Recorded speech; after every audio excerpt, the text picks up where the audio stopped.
Pag-usapan po natin ngayon mga sangkay itong mga matitinding revelasyon ngayon na talagang nagugulat po ang buong bansa.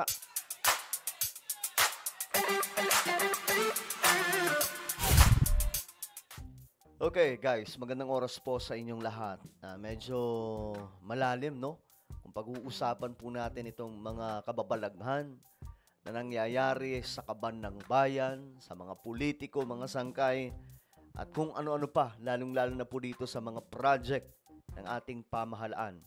Posible kaya, mga sangkay, na mayroon pong sindikato sa loob ng ating gobyerno na siyang konektado ng mga sangkay dito sa mga proyekto ng pamahalaan kung saan nagiging natural na kalakaran para sa kanila. Natural yun, no? Ang pagnanakaw sa pera na dapat sana pondo sa isang proyekto.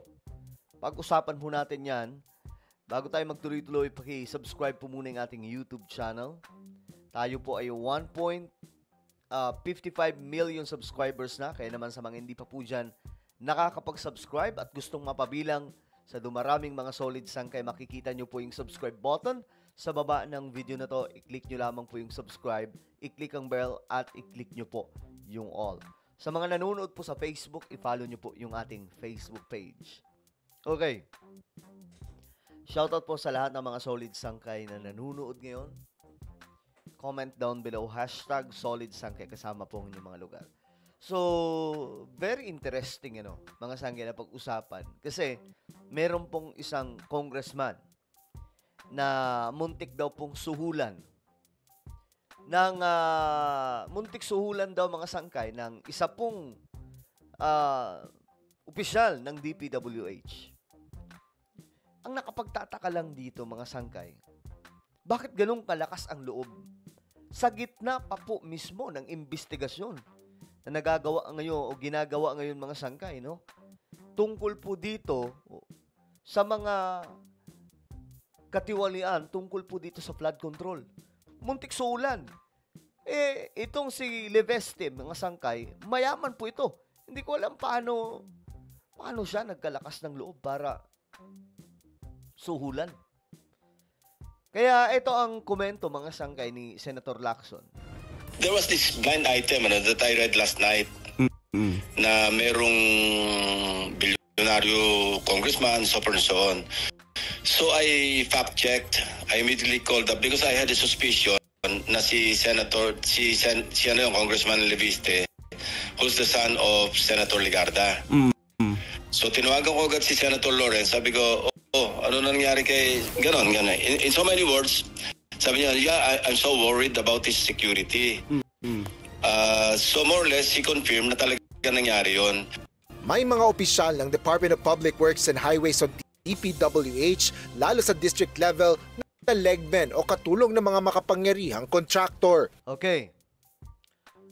Ito na, may mga opisyal. Actually, nakaraan pa po mga sangkay, ni-reveal na po ito ni Senator Lacson na mayroon pong sindikato sa loob. No? Mayroon po. At ako din naman mga sangkay, kumbisido ako na ano to hindi ito basta-bastang nangyayari mga sangkay.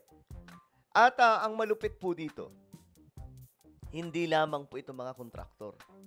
Kasi, ito ang nagpopondo niyan, yung house, yung mga congressman. I know naman mga sangkay, may mga matitino pa rin mga congressman. Pero may iba po talaga na may problema at suga pa sa pera. Ngayon mga sangkay, sabi pa nga, itong mga kontraktor daw, hindi yang gagalaw kung hindi galing doon sa mga congressman o mga opisyal. Pero mga sangkay, ito lang. Bakit kailangan gawin ng mga kontraktor na pabayaan ang mga proyekto kung alam nila na hindi ito makakabuti sa ating bayan? So malaki din po itong pananagutan, mga sangkay, sa mga Pilipino. Ang kailangan gawin ngayon ng mga kontraktor, since nagkakalaglagan na, ikanta na rin po nila yung mga taong konektado sa kanila. yung mga contractor na nai-issue ngayon, kasi I'm sure, hindi lamang po yan 15, yung pinangalanan po ni PBBM, yung nilabas, di ba? 15 ka kumpanya, no, ng mga kontratista. So, marami po ito mga sangkay. Talagang, buti na nga lang, si BBM ang naging presidente. Kasi, for how many years, alam po natin ito mga sangkay, may mga nakikita po tayong proyekto na hindi tinatapos, mga proyektong substandard. Matagal na po natin nakikita yan. Nakikita po natin yan during PRRD. Nakikita po natin yan during Noynoy, during Gloria. So, hindi po siya bago. Kaya nga lang, ang bago, may naglakas ng loob para isiwalat ito. At napuwersa ang buong gobyerno. Pero mo, House, napilitan ang House of Representatives na kahit hindi dapat sila ang magpa-imbestiga, nag-imbestiga sila. Pero ako mga sangkay, sa totoo lang, hindi dapat talaga ang House of Representatives ang mag-iimbestiga dito. Dahil involved ang marami sa kanila dito eh. Wala pang pinapangalanan, but sooner, mga sangkay, magkakalabasan po talaga ito. Hindi po pwedeng maitago ito. Kung kaya't ngayon pa lang, no? Kung ako sa mga contractor, bahala na, parehas na lang eh. Ngayon, nilalaglag na ako ng House. Ilang taon na lang, yung mga pangalan na nabutahe. Kasi, hindi gagalaw. Ang biruin nyo, yung mapupunta na pera galing po doon sa total budget sa mga contractor, konti na lang yun eh. Kakaunti na lang. So, ang gagawin nito mga contractor, titipirin yung mga proyekto. Kung hindi titipirin naman mga sangkay, talaga magiging ghost project.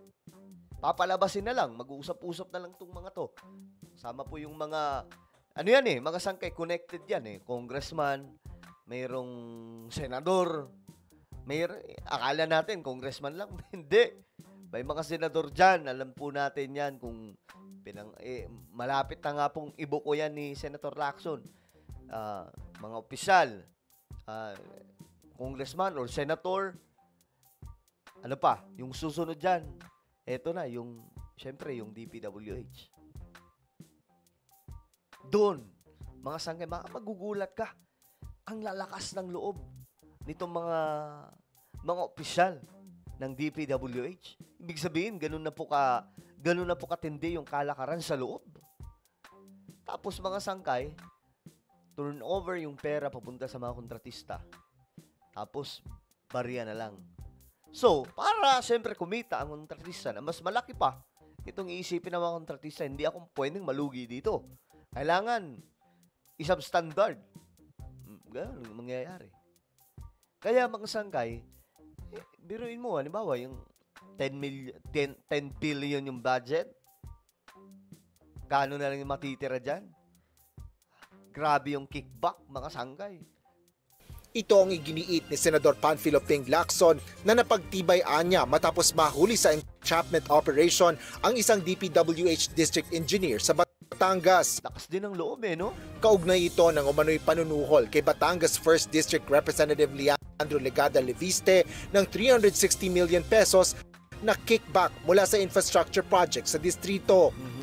Ayon kay Senador Lacson, karaniwang nag-aalok umano ng suhol sa mga politiko ang mga contractor at hindi district engineers o DE na taliwa sa nangyaring panunuhol kay Congressman Leviste.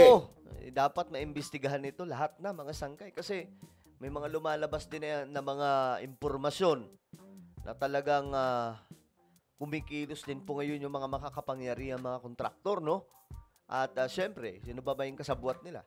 Mga opisyal din po ng DPWH.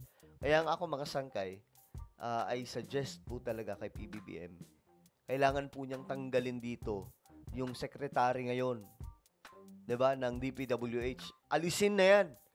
Kasi naalala ko nung panahon po ni PRRD, si Doki, 'di ba si Doki? Hirap na hirap kami paano ipagtanggol 'yun. Anak ng toko kasi hindi inalis ni PRRD pero yung bati ko sandamakmak na. Kaya sa investigasyon, dapat anyang laliman kung ano at sino ang nasa likod ng panunuhol. Nako. Yeah, weird talaga. Dapat ang nag-offer kay Congressman Leviste, contractor, hindi DE. So lumalabas ang bagman at saka yung legman, yung DE. Mhm. So kung bagman siya or legman siya, somebody more powerful must be behind this whole scheme. Meron yon. Yung nagdala ng pera, mga sangkay, kay Representative Leviste, wala yon, bagman lang yon. Meron talaga dyan yung pinakapuno. No? Meron yan, imposibleng wala. Mayroong nag-utos. Ang tanong dun, sino yung mastermind? Kasi malaki yun 3.6 billion lahat-lahat yung sinasabi doon, approved for 2020, under 2025 GAA. Grabe. Approved na yung mga projects na yun, worth 3.6 billion. Approve na lahat, oh. Ayon kay Senador Ping Lacson, ang pagtatanggal ng mga tauhan ng DPWH ay isa lamang simpleng solusyon. Kaya inirekomenda nito na gawing surgical o masinsinan ang reforma sa ahensya at hindi tapal-tapal o band-aid solution Mismo to. lamang. Maganda din anya ang suwestyon ni Senate Committee on Finance Chairperson Sherwin Gatchalian na wag munang maglaan para sa flood control projects sa 2026 national budget. Ako, hindi lang kasi flood control project ang pinag-uusapan dito eh. Hindi lang flood control eh. Marami to. Akala natin flood control, baka nga mas malala pa po yung iba, yung mga kakalsadahan, mga tulay. So ito yung kailangan imbestigahan talaga nila. Kaya nga medyo nakakatakot itong ginagawa nila ngayon kasi yung mga project pala natin hindi ganun katitibay. Dahil nga po sa mga kalokohan na nangyayari, mga substandard yung pagpapagawa na tinipid. Grabe. Well, ang sabi ni BBM, hindi siya bababa sa pwesto hanggat hindi ito naayos. Tingnan natin. Ano po ang inyong opinion, mga sangkay? Kakayanin kaya ni BBM na buwagin ang sindikato sa loob ng gobyerno? Grabe to. Comment down below. Mayroon po tayong YouTube channel, Sangkay Revelation. Hanapin nyo po ito ngayon sa YouTube. Kapag nakita nyo na, i-click nyo po yung subscribe, i-click ang bell, at i-click nyo po yung all. Ako na po ay magpapaalam. Mag-iingat pong lahat. God bless everyone.